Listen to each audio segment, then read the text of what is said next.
Okay guys, tonight we're going to be looking at shopping food smart. With this winter fuel crisis looming and blackouts a real possibility, things you should be stocking in your cupboard now for winter, because it's almost upon us already. The government has announced that there will be blackouts this Christmas, up to 3 hours for power consumption. So what can you do to help yourself, help others in this situation? Itchy nose, I ain't a coke addict.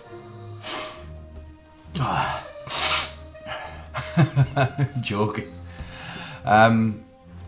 What can you do? Right, first of all, a lot of people these days in the Western society, we do not shop smart with a lot of things.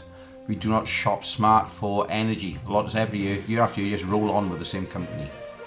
Look for energy deals and swap it now. I'm with a green provider, a green energy provider, and I think my bills are as low as I can get them. If you're not in other parts of the house, switch the lights off. Only have the light on in the room you're in. If you're north of the hemisphere, like Canada, and you have long days of darkness, obviously you guys know what to do. You've been doing it for decades, but stock up on candles, fuel, things like that for your generators. But for us down south, it's an alien concept, something we're not used to. But get yourself a camping stove. You know the ones that use the little small butane cylinders, or the ones in a suitcase you open out and you put the ring on there. Get yourselves those before the prices start jacking up. They've already gone up by a third, I've noticed at the moment. Gas heaters, fires, get yourself one of those, because natural gas is going to go berg. It's going to go absolutely bonkers. So that's the heating in another video. We're not going to repeat again. What you need to be looking at when you go shopping, you want stuff which consumes less electricity to store. How does stuff consume electricity to store? Everything frozen requires electricity. So to keep your frozen food stored costs you even more money. The less you got in your freezer, the less energy it uses. It's common sense. When you do your weekly or monthly shop, buy things like pulses, things which are dry stored, which require zero maintenance. Things like butter beans, dried peas, kidney beans, haricot beans, all sorts of beans like this. A dried product that requires something like bicarbonate of soda and steeping in water overnight to use the next day. It will save you a lot of money on freezing things. Nuts, high in protein, extremely good for you unless you're allergic, and in case they're not very good for you. But if you're not, stock up on nuts and things like this. High fat content, so if you can't keep meat for a long time, good alternative. Swap out from brand names. If you use brand names a lot in the past before, PG Tips, Thai Food, blah blah blah, resort to buying in-store brands such as T. Stockwell or anagram of Tesco's. So switch over to brand produce. Shop smart. Look in places like Aldi, Lidl, Tesco, Asda. Don't just go for the first store, the first packet you find. Do your research. Look online for your prices. It will make a massive difference. Soups. Again, non-brand. Tesco's, homemade. I've been in the trucking industry for about 20 years, and I can tell you straight that all things like Marks and Spencer's, Tesco's, Asda's, all get their Christmas turkeys and chickens from the same place. I want to say no brand names, but I used to drive out for a good many years for a chicken slaughter factory franchise in the UK, just been bought by an American company a few years back. All your turkeys come from the same farms. It's just a matter of the growth period. So say your Christmas turkey from Tesco's might be a 15, 16 week growth period. Your Bernard Matthews or your Marks and Spencer's might have a 17, 18 week growth period, but you'll pay an extra £3 a kilo on top, or things like this. It's the same farms, it's the same birds. Don't be fooled by brand names just to be out snob your neighbours. I've been there, done it, seen it. I worn a jacket over many different uniforms. It's the same bird, same produce. Same with the likes of these. I can tell you for a fact that Tesco's own produce, they don't got their own factory set up. I was a Tesco trucker for years. They haven't got their own factory set up for this. They buy it in from other companies like this. And they use their surplus stock to get rid of it, to keep the prices up on their main stock. Not in this case with Marvel, they'll just use it as an anagram. Or a visual aid, sorry, not an anagram. So don't go unless you go for the brand praises. When you say, oh, a lot of the cheap brands same as the retail brands, they are the same. They come from the same companies. They didn't set up a company just to make milk powder. Companies like Dairy Crest, Unigate, Arla, they all got a milk surplus. I used to dump thousands of gallons on fields when the super dairy was full at Chadwell Heath.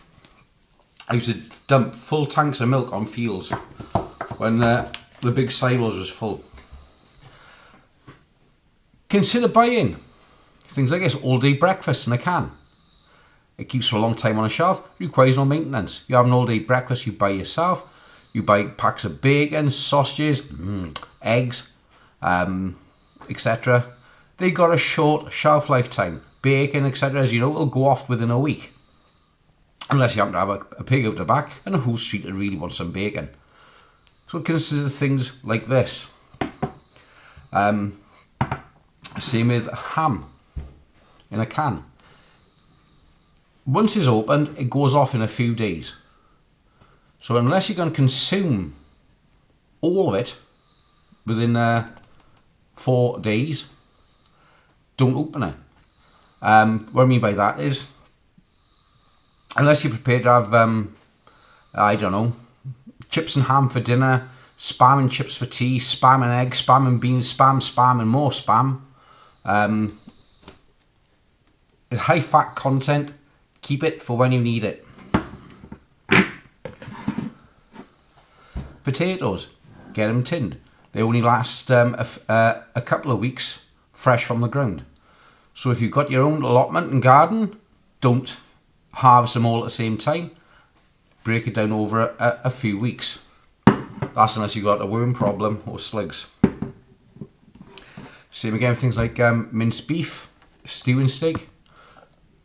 This is dated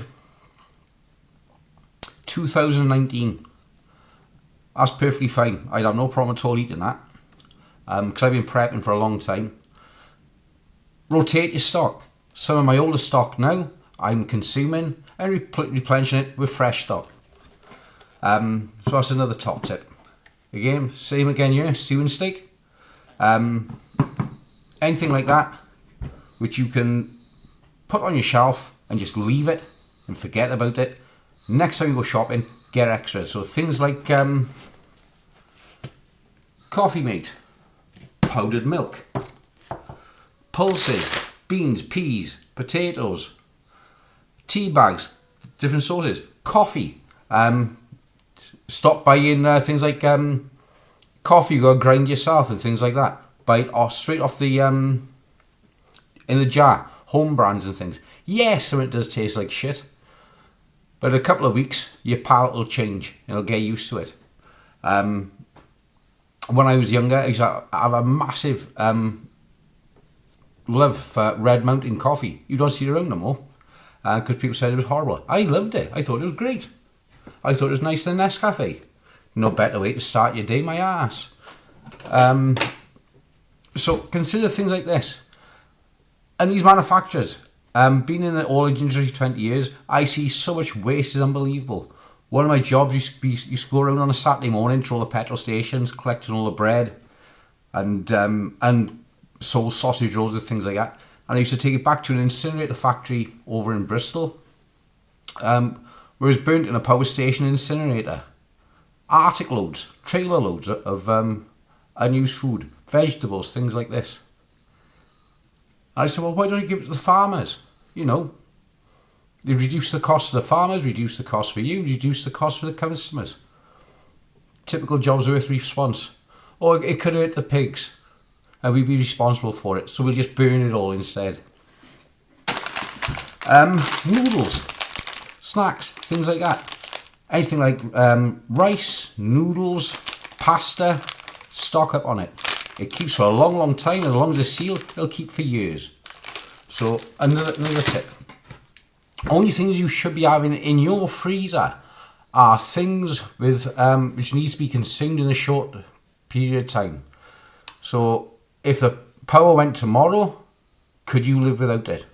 Or would you end up with a £250 load of fridge freezer goods that you've got to eat within 24 hours because it's all going to go off? We're going to have to cook it all and share it out amongst your neighbours. So your freezer should be virtually empty.